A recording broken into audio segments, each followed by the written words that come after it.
Let's cover an Ethereum topic today, and that is all about the issuance reduction proposal that is out there. Today I'm going to break it down with someone I think you guys may have seen out there.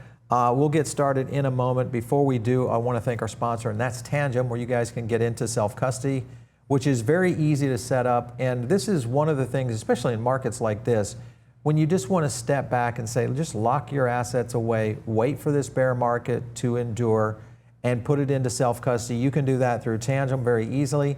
Set it up in little as 2 minutes. These things do take no time. It's very easy. If you're brand new to crypto, this is the wallet for you in terms of self-custody. All your crypto in one place. Very simple. Works both with Android and with iOS. And of course, it's engineered for absolute security. You guys can, of course, click the link down below, get a little bit of a discount. It stacks on top of the available discounts that are there on the website. So make sure and use the code PBN so you guys can get all of that together. Listen, I wanted to really address an issue that we have talked about here on the channel before. And the topic is really around issuance. So Jerome, welcome to the show. How are you? I'm great. Thank you for having me again. It's always a pleasure to be there. So Jerome, first of all, when you look at the amount of people, and we'll just say whales, that have been staking Ethereum, it seems to be getting out of hand. I mean, because the amount that they're obviously yielding is something of great concern, and it is one that, of course, is addressing this issue right now, and that is changing the issuance. Explain what you're trying to do to our audience. Well, to your point, indeed, there's about 8 million of ETH at stake that are currently sitting at DAT, ETFs, and whatnot. And those actors are thinking about going at stake. Some of them are already doing so. If you look at the entry queue, which is the queue to go at stake, you need to deposit your ETH and wait for them to be activated. This entry queue has been ultra full since a couple of months with no signs of going down. All things are pointing towards an increase of the deposit on ETH at stake. And currently, this risk-free rate is about 2.8 to 3%, depending on the activity of the network, because you don't only have staking rewards, you also have activity rewards linked to the execution layer of Ethereum. There's simply no better product right now. Right. So all the ETH are going at stake, and this is snowballing because the consequences of having more ETH at stake are on the supply of ETH, a dilution. So as a holders, if you're not staking, you're getting diluted by 0.8%, and you should go at stake. And that's a problem. That's a problem for two things, mainly. The security of Ethereum. Ideally, we want to have 20% of the ETH at stake, not 34, going to 40 pretty soon. And also from a marketability perspective and a moneyness of ETH, it's better to not have all the ETH at stake. Right. So that's why we are considering changing the issuance of Ethereum right now. All right, so you look at the current staked ETH. This is the history of the staked ETH coming across, right, and the sum of all effective balances. You can kind of see the growth here all the way from 2022 to where we're sitting right now, which still, to your point, is consistently growing. Even the validators are growing as well. So what is the technical challenge that this represents to the Ethereum blockchain? Beyond the fact that when all the ETH are at stake, or when a lot of ETH are at stake, there's just not enough ETH to be purchased, which leads to a lot of slippages. Right. So we want to have deep liquidity in order to guarantee that we can have adoption, to guarantee that we can offer the holders that want to come in good prices, and the holders that want to come out good prices as well. So that's more on the moneyness aspect of things. On the security side of stuff, staking protects Ethereum, but too much staking threatens Ethereum. Yeah. Let's call it a midterm considerations, because the current roadmap of Ethereum called Lean Ethereum is progressing quite fast. We are entering the fourth DevNet right now. And there are many elements on the roadmap that necessitate that we have a network that is large, but not extra large in terms of number of validators. The rhythm at which we create blocks that we want to reach necessitate that we don't go into the 20,000 validators, 30,000 validators, 100,000 validators. Like we want to have a lot of nodes, but not an extremely high amount of nodes. And there are many things in the roadmap that necessitate to not impose, but at least have a cap on the amount of validators that are out there. Now, that's more forward thinking. We have very big problem to deal with right now. The first is that this will deteriorate the credibility of having a large slashing events. Bear with me on this. As we have more and more ETH at stake, it's a centripetal force. You tend to put your ETH at stake with the biggest one. So that's just putting more and more ETH at stake at the same venues, which consequently makes this actor bigger and bigger, and less and less likely to be slashed if this actors was badly behaving. If you have 1/3 of the ETH at stake, let's say you're a pretty big actor and you have 1/3 of the ETH at stake, you can start to delay finality. You can start to withhold your signature and make it so that maybe you are chasing the biggest reward that's incoming in a couple of blocks. And then when you start to reach 50% of the ETH at stake, you can basically do even nastier things. And when you start to have 2/3 of the ETH at stake, you can be completely controlling the network. Too much control. Yeah, and that's really the crux of it. Our ultimate defense when it comes to Ethereum and staking is having ETH that are not at stake, that can come at stake to defend the neutrality of the network. That's why we are thinking about making those changes now, because we are way beyond the threshold where it starts to be really grave to see the situation. We are at 34 or such percent of the ETH at stake right now. Yeah, significant. I'm looking at a tweet here from Zach Pandal, who is at Grayscale. He's been on the show many times. And he says it right here. He says, hey, let's weigh in on the contentious issues of ETH's supply model. We think a change is warranted and would be bullish for ETH long term. So to your point, the topic is a good litmus test for how people value these assets. Because to your point, if you do reduce issuance, it's going to slow down the staking process, which of course opens up the supply into the market, which does a lot of other good things for the blockchain itself. So I would agree with that. Explain to the people like Tom Lee, because Tom Lee has been a big advocate of understanding how this works. In fact, his business model is built on this, okay?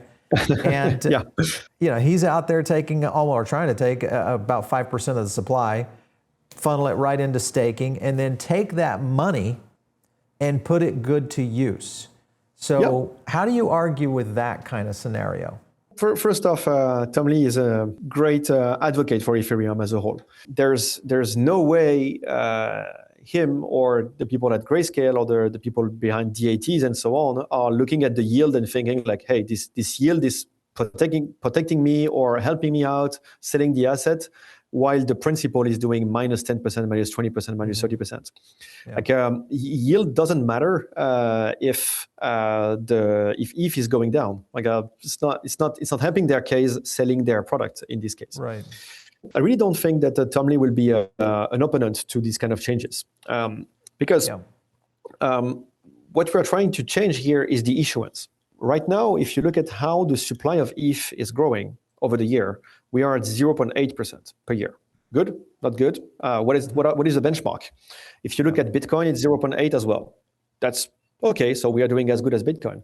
But in 2 years, Bitcoin is having a halving, and we will be doing 0.8 if things stay the same. But all things point out that we are going to have more ETH at stake, so we'll likely be in the 1% of supply growth, while Bitcoin will be at 0.4. Now, if you benchmark ourselves with the blockchain that are below us in terms of market cap, they are more into the 3%, 4%, 7%, 8% as well. So, but how do they compare? The leader is currently Bitcoin in terms of market cap. The leader in terms of technology advancement and readiness and brighter future is definitely Ethereum. So we need to be in the lead in this point as well. This dilution is being priced in by the market. The market is looking at the amount of ETH that was at stake. Expect that next year it will be 0.9. The year after it's going to be 1. The year after it's going to be 1.1, 1.2, 1.3, until we either reach a reservation yield, where the person will be saying like, hey, I'm not going to stake my ETH because look, there's too many risks, there's too many opportunity risks, too many liquidity risks. Like I want to have my ETH on my wallet, not at stake. Or we never reach this reservation yield, and we end up with 1.6% of dilution. So when the market is factoring in the dilution and the expected dilution over the years, this translates into inflation, a loss of purchasing power for ETH. And that's impacting the valuation that the market gives to ETH. Right. So by not signaling any willingness to tackle this matter, to reduce the issuance, while we do know from both a theoretical and empirical modeling that this is needed and that we can have better security with a maximum issuance of 0.5%, we are simply telling the market that we are not willing to do what's right and that it should just factor in that the dilution is going to continue and that the loss of purchasing power of ETH is inevitable. So it's a great occasion for DAT, ETFs, and such to start to educate the holders about those kind of topics and signal that this is good for the marketability and the moneyness of ETH. Well, and I think the point you're getting at, actually, Tom Lee talks about this in a clip that I've got. Let me play this clip for you, and then I want to get your reply. They can only support about $10 million of grant efforts. But this is where the treasuries come in. Bitmine, SharpLink, among others. These public treasuries are generating $500 million a year in rewards. That is what we can use to fund and grant the crypto ecosystem. There's 11,500 nodes, and there's 15,000 developers. I think this is too big to be coordinated by a single foundation. And I've got 3 examples here. In the mobile industry, which I think is the closest analogy to what happened in crypto, there's something called the CTIA. Centralized foundation has a very limited role. When I look at Ethereum, I think there's already the skeletons of that here. Private companies that represent the ecosystem. I mean, if you ask me, my opinion, I think Ethereum is in good hands. The foundation's going to be stronger by staying focused. We've got a lot of private sector companies already building products and important L2s in Ethereum. And of course, the treasuries are here to help. The alternative would be private companies kind of dealing with the advancement of development in the ecosystem, partnerships, all sorts of global outreach to really build the Ethereum blockchain and its efforts going forward, with the foundation focusing primarily on the technical side. Would you agree to something like that? Do you think that's a good model? I totally agree that Ethereum is in good hands. I completely concur to what Tom Lee is saying. If you look at the broader perspective, we have a much clearer quantum-resistant roadmap than any blockchain. We know how to do it. We know where we're going. So if Q days happen tomorrow, we'll be there, and we will not be able to say the P word, like price will go up, because we will be the only one that is ready, that are ready. So the deep tech and research that has been done so far by the EF is showing our technical superiority by far.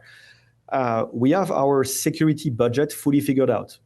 Currently, we overspent. We spent 0.8 right now in dilution. We could spend 0.5 when we would be greater. That's the change that we want to make it happen. So the future is very bright.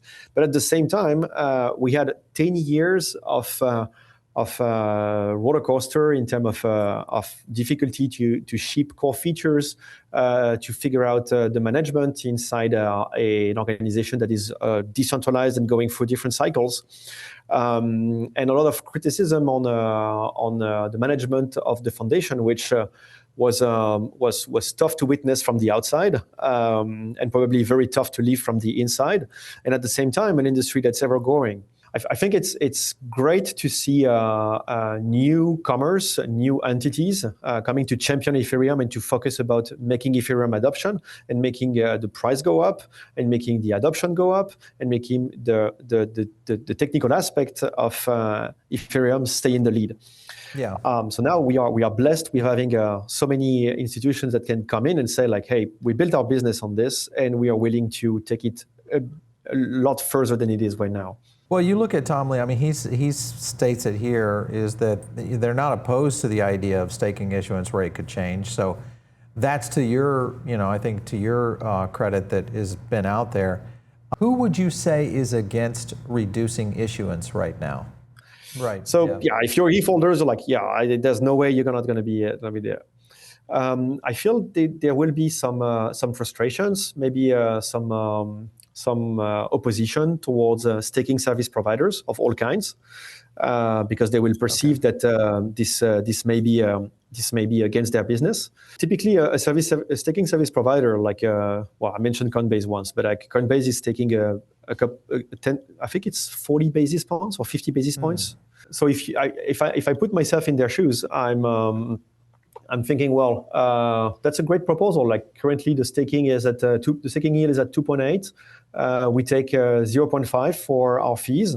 You want to reduce that? What is it going to be looking like? Well, it's likely going to be looking like at the same level of staking that we have right now, probably a 1.8, probably a 1.9.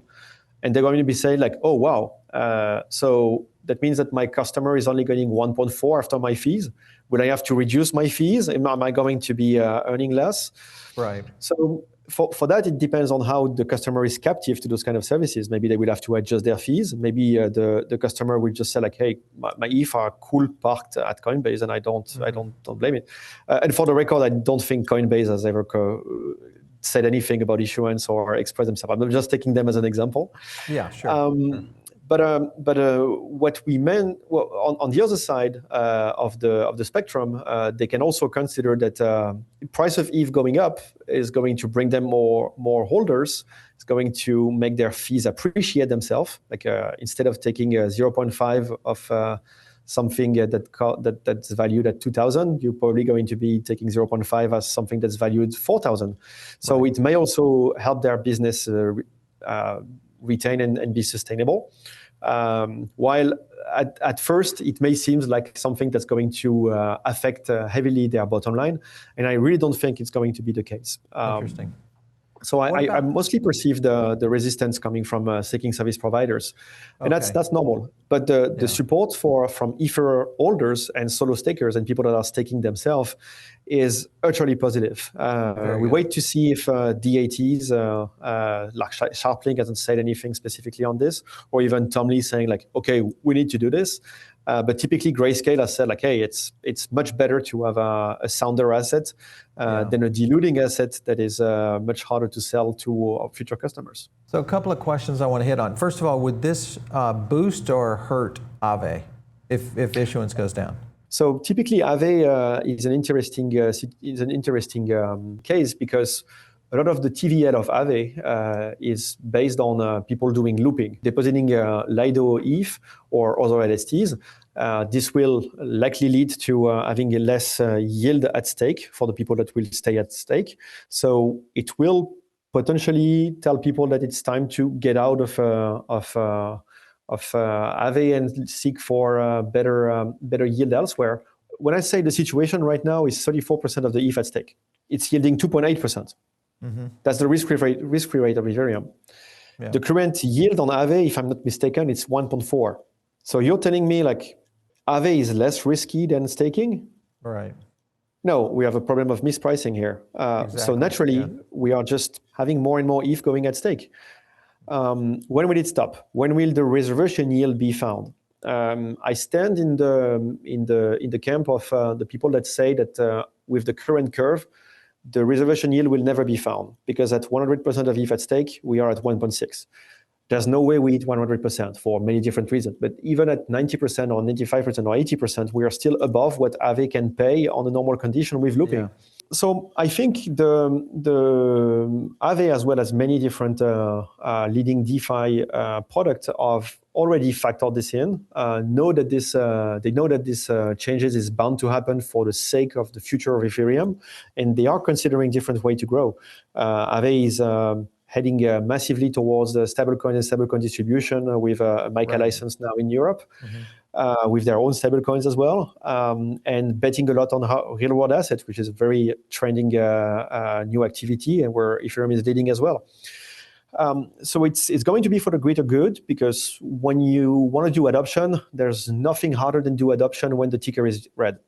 Let's cut issuance and move forward faster. All right, last question to you. In reference to roadmap, for the Ethereum network, what excites you the most right now as we go forward the rest of this year? It's the rollout of EEZ. EEZ, Okay. EEZ, which is the Ethereum Economic Zone, an initiative that was initially launched by the former team from the Ziki EVM of Polygon, Hermes, and Gnosis, which I'm wearing the T-shirt today, Bank on Gnosis. It's a solution to share and connect different layer 2 with the layer 1 and connect them together. So you'll be able to do a transaction on one chain to the other in one single block. This is going to be possible thanks to zero-knowledge proof that gets possible to be verified from one layer 2 to the other, as well as evolution of Ethereum that's going to be more and more zero-knowledge proof friendly, which is part of the whole scheme of the lean Ethereum roadmap that will massively benefit also from this minimum variable issuance change that we want to implement. Right. Listen, Jerome, this has been good. Thank you so much for coming in today. And I think for most people, they're trying to understand, what does this mean for Ethereum, my bags of Ethereum, if I'm staking over on Lido or wherever I might be out there in the ETH ecosystem, where does this end? So we'll keep a close eye on this. Thank you so much for stopping in. Absolutely. Thanks for having me. See you soon.